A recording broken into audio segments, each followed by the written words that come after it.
Welcome everyone, मैं हूं उमेश शर्मा और एक बार फिर से सिंपल साइंस में आप सभी का स्वागत करता हूं। आज हम करेंगे क्लास 10th मैथ्स का बहुत ही इंपॉर्टेंट चैप्टर है सम एप्लीकेशंस टू ट्रिग्नोमेट्री।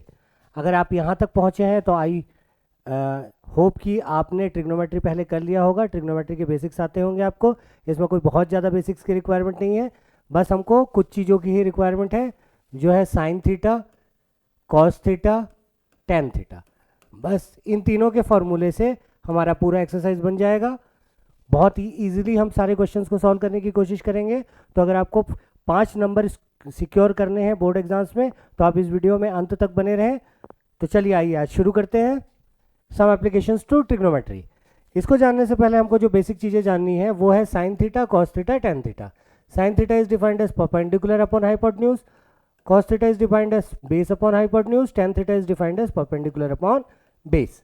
इसके अलावा हमको और क्या जानना है? इसके अलावा हमको कुछ बेसिक चीज़ों को समझना है जो कि हम शायद पहले से प्रीवियसली जानते हैं, जो कि है पहला angle of elevation. Angle of elevation. दूसरी चीज जो हम समझेंगे वो होगी लाइन ऑफ साइट, और तीसरी चीज जो हम समझेंगे वो होगी एंगल ऑफ डिप्रेशन।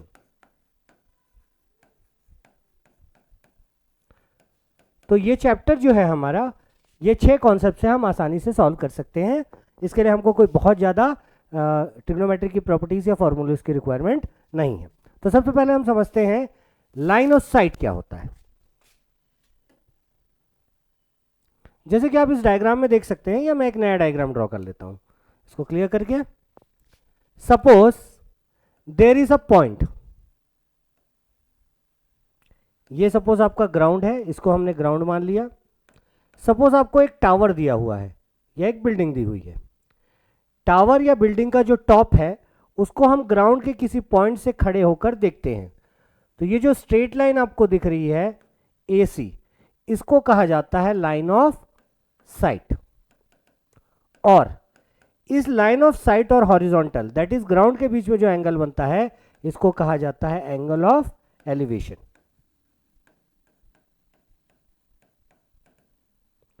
दूसरा, अगर हम ऊपर में खड़े होकर ग्राउंड के किसी पॉइंट को देखते हैं, मान लीजिए हम यहां पर से किसी बिल्डिंग के ऊपर खड़े होकर हम नीचे के इस पॉइंट को देख रहे हैं, तो यहां पर भी अगर हम एक स्ट्रेट लाइन बना दें तो हॉरिजॉन्टल के साथ ये लाइन, यहां पर भी ये लाइन जो है ये कहलाएगी लाइन ऑफ साइट, लेकिन हॉरिजॉन्टल के साथ जो एंगल यहां पर बन रहा है ये कहलाएगा आपका एंगल ऑफ डिप्रेशन।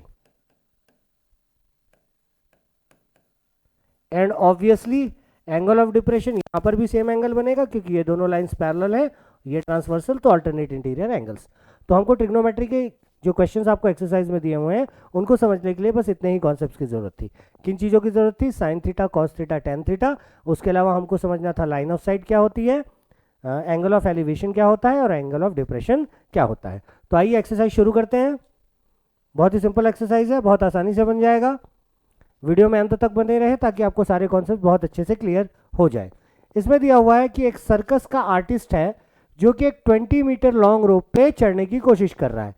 ये हमको दिया हुआ है rope, 20 metre long rope, stretched and tied from the top of a vertical pole. ये हमको दिया हुआ है वर्टिकल पोल। ये हो गया हमारा रोप, ये जो है ये है हमारा ग्राउंड। ये एंगल 90 डिग्री है। Find the height of the pole if the angle made by the rope with the ground is 30 degree. Angle made by the rope with the ground is given as 30 degree. हमको निकालना है height of the pole. ये height of the pole h हमको calculate करना है। तो यहाँ पर हमारे पास हमको एंगल दिया हुआ है, परपेंडिकुलर निकालना है और हाइपोटेन्यूज दिया हुआ है। तो इन तीनों को लेकर हमारा बनता है in the given figure sine theta is equal to perpendicular upon hypotenuse. Sine theta की वैल्यू यहाँ पे दी हुई है 30 डिग्री, परपेंडिकुलर हमको कैलकुलेट करना है, हाइपोटेन्यूज की वैल्यू दी हुई है 20। साइन 30 की वैल्यू होती है 1/2 इज इक्वल टू h/20। तो हाइट ऑफ द पोल जो हमको मिलेगी 20 इंटू 1/2, कैसे आया ये 20 क्रॉस मल्टीप्लाई होकर ऊपर गया, this is equal to 10 metre. तो जो पोल यूज होगा रस्सी को बांधने के लिए वो 10 मीटर हाइट का, जो पोल होगा वो 10 मीटर हाइट का होगा। मूव करते हैं नेक्स्ट क्वेश्चन की तरफ। दूसरा क्वेश्चन कह रहा है कि एक ट्री है जो कि ब्रेक हो जा रहा है ड्यू टू स्ट्रॉप। एक ट्री था जो कि टूट गया और उसका टूटा हुआ पार्ट बेंड हो गया टॉप से। ये पूरा हमारा ट्री था, ये और ये मिलाकर ट्री था, यहां पर से टूट गया तो उसका बेंड हुआ पार्ट जमीन पर आकर लग गया। ये हो गया हमारा ग्राउंड। ये एंगल हमारा 90 degree. Making 30 degree angle with it, यहां पर एंगल बन रहा है 30 degree. The distance between the foot of the tree to the point where the top touches the ground is 8 metre. The foot of the tree से लेकर, ये foot of the tree हो गया, ये हमारा ट्री था, ये टॉप ऑफ द ट्री था, ये फुट ऑफ द ट्री था, ये टूटा हुआ हिस्सा जो जमीन पे लगा। हमको बोल रहा है कि the distance between the foot of the tree to the point where the top touches is 8 metre. ये वाला डिस्टेंस हमको 8 मीटर दे दिया है। Find the height of the tree, tree की हाइट हमको निकालनी है। चलिए कैलकुलेट करते हैं। ट्री की हाइट का आंसर जो हमको दिया हुआ है, या तो ये इसका होगा या तो पूरा होगा। ऑब्वियसली ये पूरा होना चाहिए। निकालने की कोशिश करते हैं, कैलकुलेट करते हैं। तो सबसे पहले हम निकाल लेते हैं, इसको सपोज h ले लेते हैं, इसको h डैश ले लेते हैं। तो total height of the tree will be h plus h dash. Then sin 30 in triangle name कर देते हैं A B C. In triangle A B C sine 30 degree, sine तो यूज नहीं करेंगे यहां पर। यहां पर क्या यूज करेंगे, हमको दिया हुआ है परपेंडिकुलर और बेस, तो tan 30 डिग्री यूज करेंगे।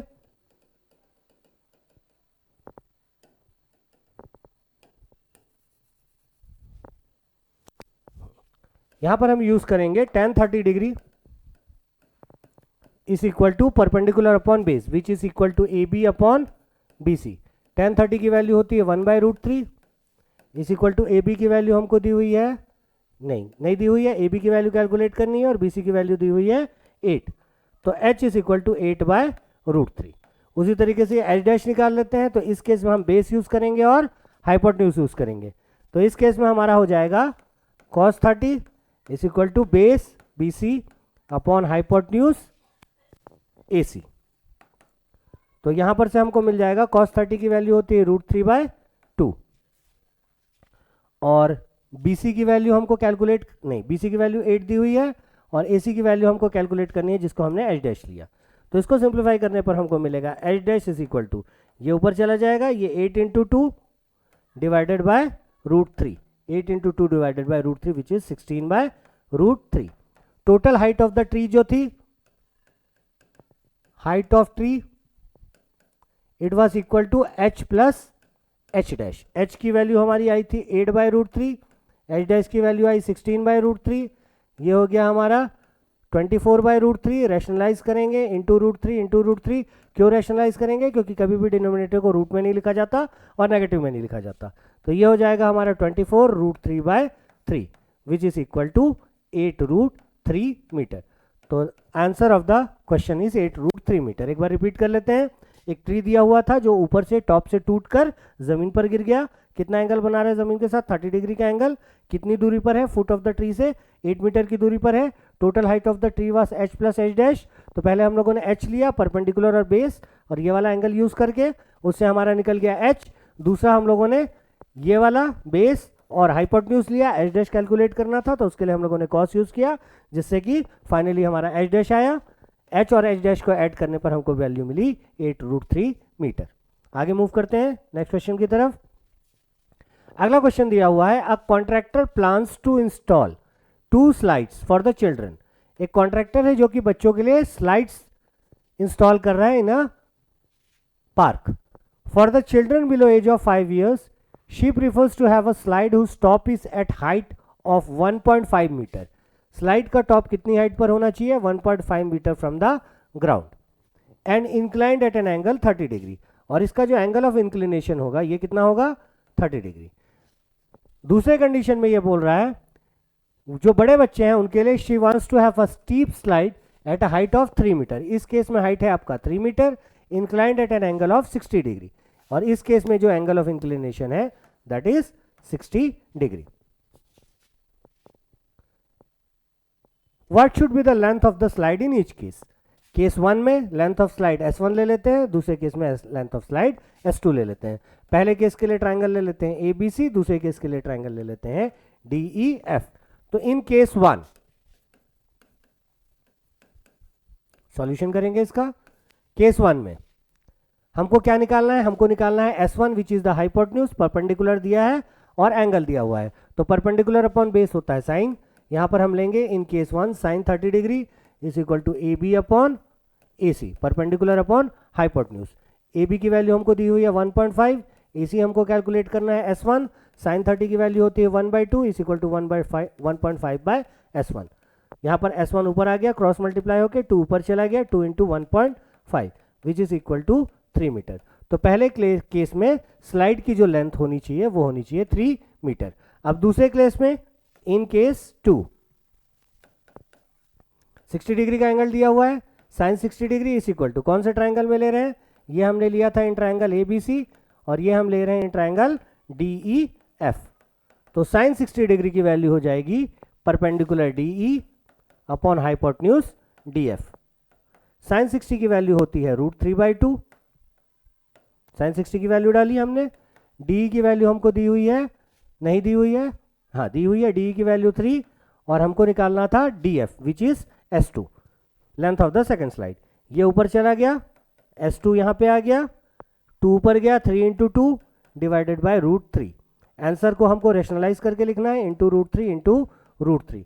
तो ये हो गया 3 into 2 6 √3/3 which is equal to 2√3। तो हमको दोनों आंसर्स मिल गए। पहले स्लाइड की लेंथ होनी चाहिए 3 मीटर और दूसरे साइड की लेंथ होनी चाहिए 2√3 मीटर। बहुत आसान है ट्रिग्नोमेट्री, बस आपको ये समझना है कि आपका हाइट, परपेंडिकुलर, बेस और जो हाइपोटेन्यूज होगा वो कहाँ कहाँ पर स्थित है, उसके हिसाब से आप सारे क्वेश्चंस को सॉल्व कर सकते हैं। आगे मूव करते हैं। The angle of elevation of the top of the tower from a point on the ground. एक टावर दिया हुआ है, इस टावर का जो टॉप है इसका ग्राउंड के किसी पॉइंट से एंगल ऑफ एलिवेशन दिया हुआ है 30 डिग्री। इस पॉइंट का distance from the foot of the tower, ये टावर का फुट है, ग्राउंड पे जिस पॉइंट से हम ऑब्जर्व कर रहे हैं उस पॉइंट का distance foot of the tower से हमको दिया हुआ है 30 मीटर। मान लीजिए टावर को हमने ले लिया AB, पॉइंट को ले लिया C। Find the height of the tower, height of the tower हमको फाइंड आउट करना है। तो अगेन यहां पर हमको परपेंडिकुलर यूज करना है, हाइट ऑफ द टावर निकालना है, बेस दिया हुआ है और एंगल दिया हुआ है। तो इसमें आ जाएगा in triangle ABC sine 30 degree is equal to perpendicular AB which is the height of the tower upon BC which is the distance of the foot of the tower from the ground. तो sine 30 की value 1/2, AB हमको calculate करना है, BC हमको दिया हुआ है 30। तो AB is equal to 30/2 which is equal to 15 centimetre. तो इस केस में हाइट ऑफ द टावर जो आना चाहिए, सॉरी गड़बड़ कर दी मैंने, tan लेके करना है, परपेंडिकुलर अपॉन बेस, थोड़ी सी गड़बड़ हो गई, एक बार रिकॉल कर लेते हैं फिर से।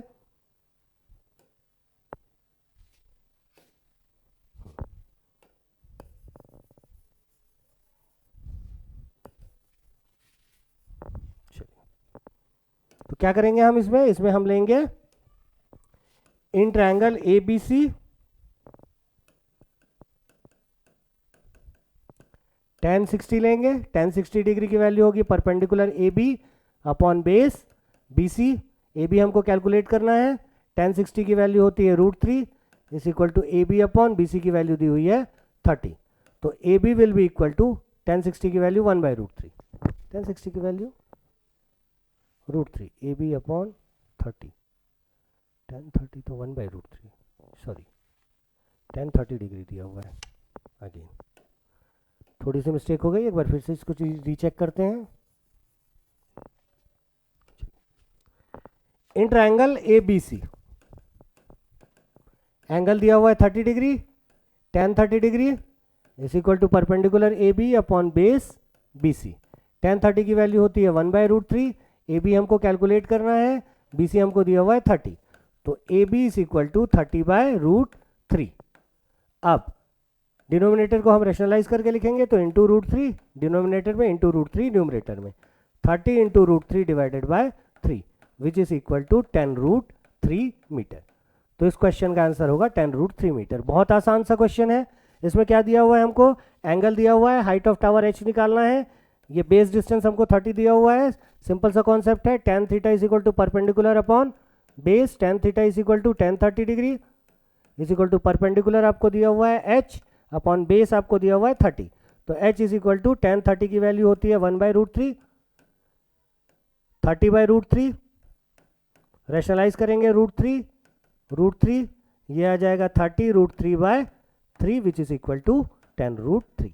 बहुत इजी क्वेश्चन था। मूव करते हैं नेक्स्ट क्वेश्चन की तरफ। अगला question, a kite is flying at a height of 60 metre above the ground. हमको दिया हुआ है कि एक काइट है जो कि फ्लाई कर रहा है ग्राउंड से 60 मीटर की हाइट पर। Suppose this is our ground, यहां पर हमारा काइट है जिसकी हाइट है 60 metre from the ground. The string is attached to the kite is temporarily, the string attached to the kite is temporarily tied to a point on the ground. Ground के एक point से हमने kite से बंधी हुई रस्सी को बांध दिया है।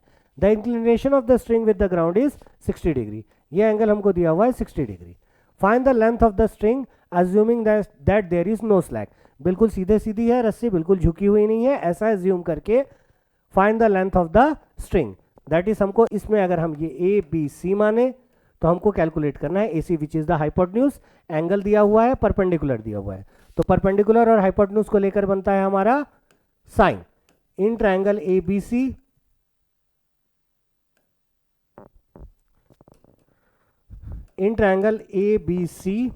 Sine 60 degree is equal to perpendicular upon hypotenuse. Perpendicular is our BC upon hypotenuse is our AC। Sine 60 की वैल्यू होती है √3/2, BC की वैल्यू हमको दी हुई है 60 equal 60 divided bye AC।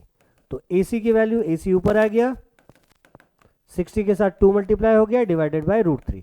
Rationalise करेंगे √3 इंटू √3 नीचे में इंटू √3 ऊपर में, तो ये हो गया 60 इंटू 2√3 डिवाइडेड बाय 3। 3 से कटेगा 20, 22 जार 40, तो 40√3। This is the answer of this question.